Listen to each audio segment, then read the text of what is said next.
Coffee, anyone? Wait, what the? Hey YouTube, it's Morgan, aka the Mountaineer, and in case you're wondering what that intro was all about, what I was doing was steaming some Quintero y Hermano cigars in order to try to get them a little bit more pliable, a little bit more moist, because today I'm going to be making Tim Wharf Valley Boys Khazad-Dûm mixture. So let's see, I have these cigars weigh about 22-23 grams, so just about right to make 8 ounces. It's 10% of Cuban tobacco, which that's what the cigars are. 4 ounces of Latakia, 2 ounces of Black Cavendish, and 2 ounces of Sutliff 515 RC1. So first off, I am going to try a couple different variations on prepping these cigars. First off, just kind of cut one in half long ways and just see what's in there. See the wrapper, binder, filler. Try not to cut my hand off in the process.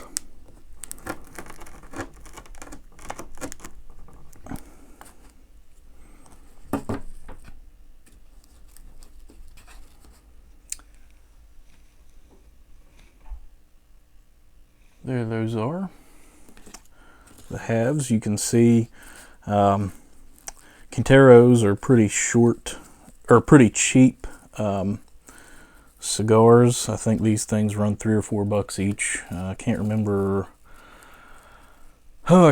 what this particular cigar is, but they are short filler cigars. In other words, instead of having solid long pieces of tobacco in there, it's kind of like a plug versus like a ribbon or shag cut, little pieces instead of long strands that you can then cut off. But you can see you have some various pieces in here. Looks like they even included a lovely stem, and just for ease of measuring, I'm just going to break that up and include it. But I think this might be part of the binder. You have filler, which is the bulk of the tobacco in a cigar, a binder which holds it all together, and then the nice part on the exterior is the wrapper. That's the best looking leaf and imparts the majority of the flavor. My mixing bowl's over there, but it's kind of interesting tearing this apart. Need to grab that bowl. But you can see it's just kind of like it's small little tiny bits, kind of like the leftovers. I don't know, fairly interesting to see this. I have a tiny cutting board. I'll be back in a second. I'm going to grab that mixing bowl. And I'm back. And this time I'm not messing around with any rinky-dinky mixing bowls. Got the big bopper this time. I'm not sure what the measure, 8 quarts, a 2-gallon sucker. Is that about 7.5 liters? So I'm going to kind of pluck the bigger pieces out to cut up later, and then try to get the majority of this shorter stuff, pick through it, see what else needs cut up, and put this in the mixing bowl as it's prepared.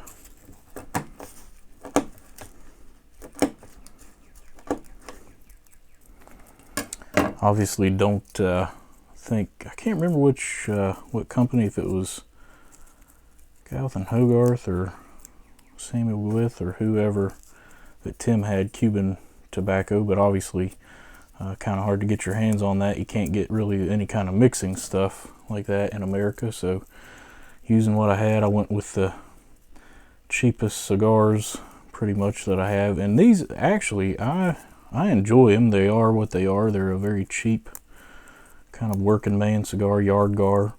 But they do have pretty good flavor. It's a very earthy, leathery flavor, which I think probably with the theme of this tobacco works well, being named after Dwarven realm. But alright, well, I won't make you sit through all this. I'll come back after I have more of this done.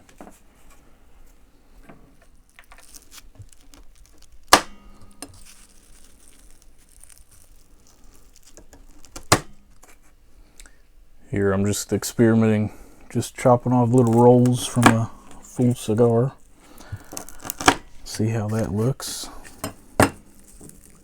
That might be the most effective. Kind of get the most consistent sizes. Still little, just little crumbs of stuff. And here's the results of chopping up the cigars. Not very evenly sized, but it should do. Okay.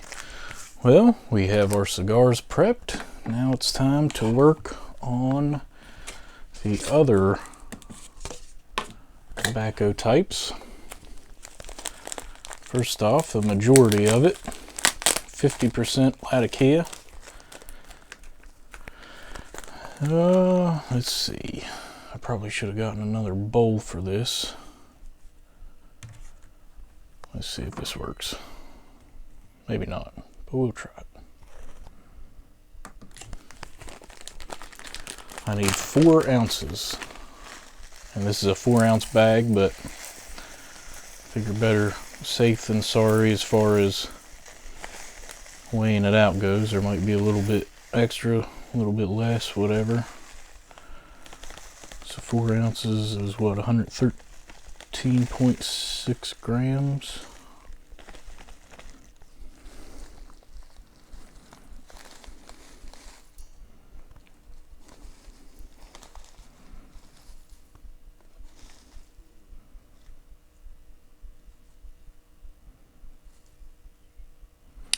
$78.6, which leaves 35 more.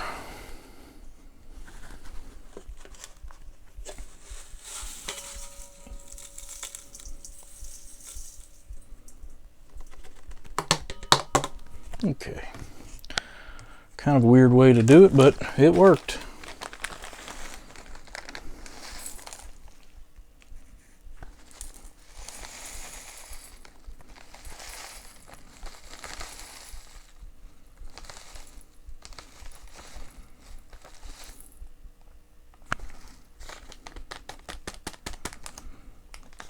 A little less than 35,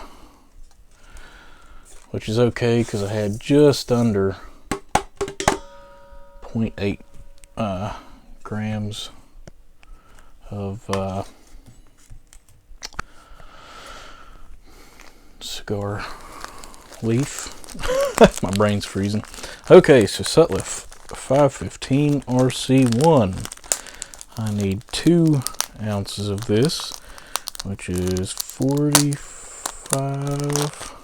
No, not 2 ounces. 20% of 8 ounces, 1.6. So that's about 45 grams. Whew. Tangy. I read some reviews of this that talked about the vinegar, I guess, attempting to get a little bit of the McClelland vibe going on. And it just smells like they put apple cider vinegar on that. I don't know. 45.41, just a hair under the required amount. So this will be just under, in total, just under half a pound.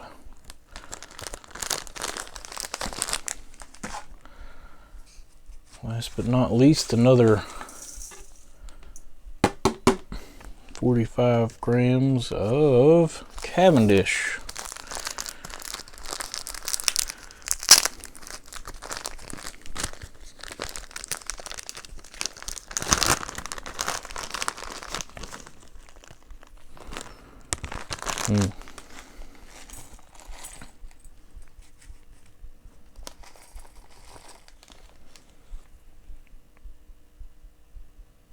Now we're at 45.4.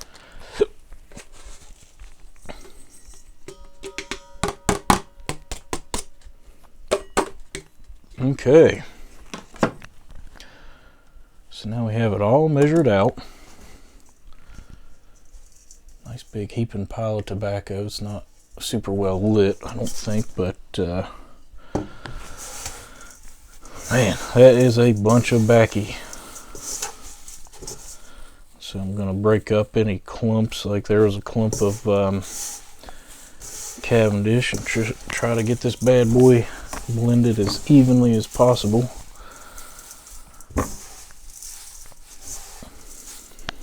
There's another big piece of cigar leaf. So there that is. I'm going to go ahead and take an actual picture of that.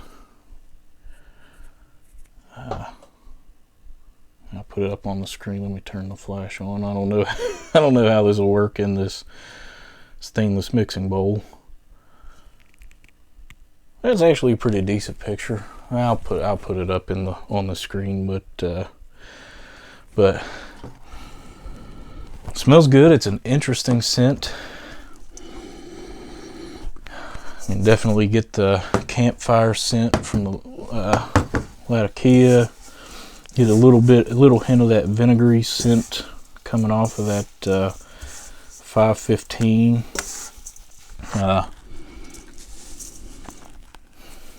Can't really pick up the Cavendish. Just kind of had a mild, slightly musty scent. But those are the campfire, obviously, with it being 50% Latakia. That's the dominant flavor. I'll be back in a second. I'm going to prep a press and kind of clear some of this stuff off.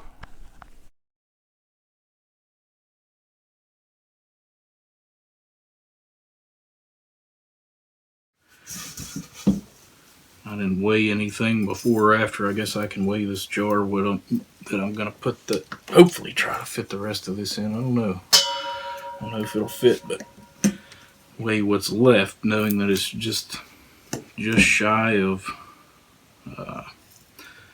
starting out with just shy of 8 ounces in the bowl. I have 2 of these noodle presses, and speaking of which, I think it was actually Tim initially that maybe figured out to use these for a tobacco press. I don't know if he got the idea from somewhere else, but I saw 1 or 2 other videos a year or 2 ago, and they both pointed to Tim, and I watched that. It's kind of fascinating. I mean, this thing, I think when I got them, they were like $14 or something. Now they're about 18 or 19 and shipped from China, so you gotta wait 2 months, or you pay $24 or something to get them prime, which right now that's not 2-day shipping with the virus and everything. I can't imagine that they're actually busy selling enough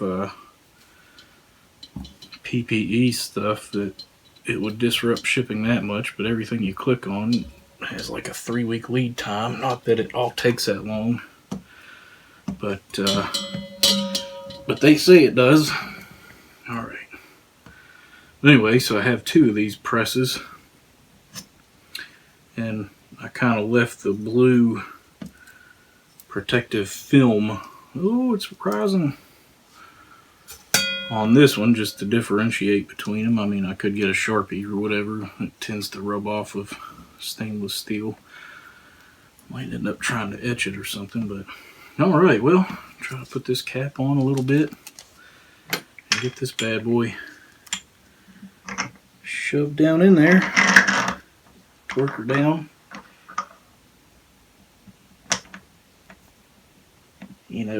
Some people with using these presses, like Tim, torque it down a few times and mostly just let it sit.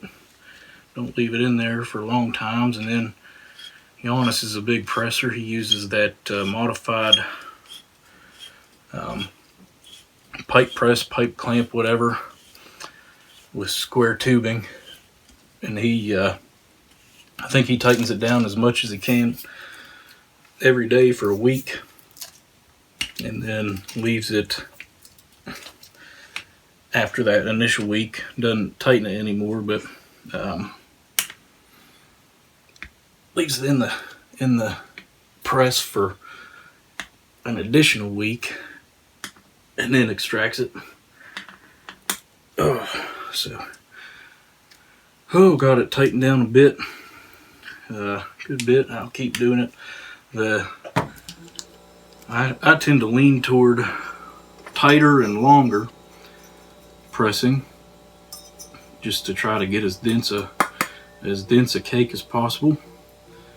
But that conflicts with my patience, of which I have very little. So we'll see when I take this plug out. But I will torque down on it every day. Let's see if this bad boy will fit. I'm just kind of covering everything up with this bowl, but let's see if all this will fit in this jar. Yeah, I think I might move to the next size down mixing bowl next time, because not only is this, unless I'm doing like a pound or something, but not only is this thing huge, I mean, it does give you room to work. It takes up a lot of room on the desk, and it's a bigger radius here that allows more to spill out the sides. But yeah, it's squishing down nicely. So you still end up getting a little bit of compression even when you're jarring it. Yeah, this is alright, you don't need to see my face anyway. Let's see, there's that. Little specks left in the bowl, but that's about it.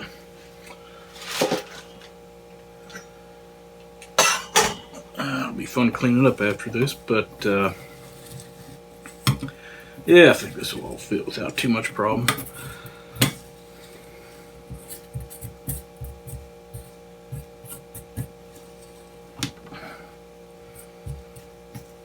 Well, that's that for blending the Khazad-Dûm blend. I want to thank Tim for not only the blend, but I reached out to him on Instagram, and he gave me the thumbs up on doing this myself. You know, there are the results of the blend. You know, I mixed, or I'll probably try to be patient with this, crank it down, probably try to follow Giannis's example of tightening it down as much as possible every day for a week, and then let it set a week. We'll see if my patience wins out or my impatience wins out. But this I won't smoke for a good while. I'll let it kind of blend and meld in the can. You know, this obviously is a great way to quickly meld flavors of a new blend. But until next time, thanks for tuning in.